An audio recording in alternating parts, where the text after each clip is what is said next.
Vile vile kanuni zimewekwa masharti kwamba uamuzi wa spika kuhusu utaratibu ni wa mwisho. Haya yamefafanuliwa chini ya kanuni ya 85(1) ya kanuni za bunge ya mwaka 2025. Mheshimiwa Bunge, sote tunapaswa kuzingatia masharti ya kikanuni kuhusu muda wa kuzungumza bungeni na vile vile kutii maelekezo ya kiti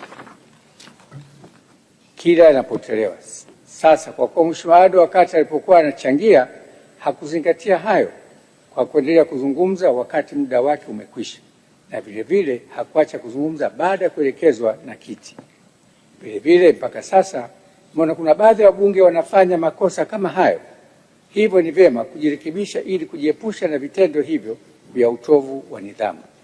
Kwa mantiki hiyo, naeleza kuwa endapo swala hili litajitokeza tena, taratibu za kikanuni zitachukuliwa kwa mujibu wa kanuni ya 86 za kudumu za bunge 2025.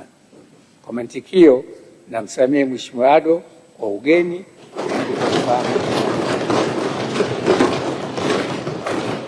Mheshimiwa Bunge, jambo jingine ni kwamba Mheshimiwa Ado Shaibu Ado mbunge katika mchango wake aligusia kuhusu taarifa za mdhibiti na mkaguzi mkuu wa hesabu za serikali CAG ya mwaka 2023/2024.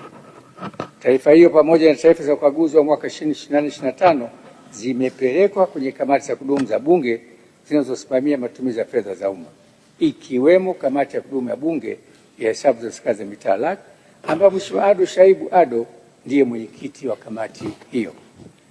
Taarifa CAG iliporejea ipo kwenye kamati anayoiongoza na bado haijafanyiwa kazi. Kwa mantiki hiyo, nasisitiza na kuelekeza kuwa masuala ambayo yamepelekwa kwenye kamati, wenyeviti wa kamati hizo hawapasi kuyazungumza masuala hayo nje ya vikao vya kamati ili kuzingatia taratibu zilizowekwa za kanuni za bunge. Mheshimiwa Bunge, bunge hili ni chombo cha uwakilishi wa wananchi. Kwa mantiki hiyo, bunge ni sauti halisi ya wananchi wa Tanzania kwa ustawi wa jamii zetu na kwa mustakabali wa taifa letu.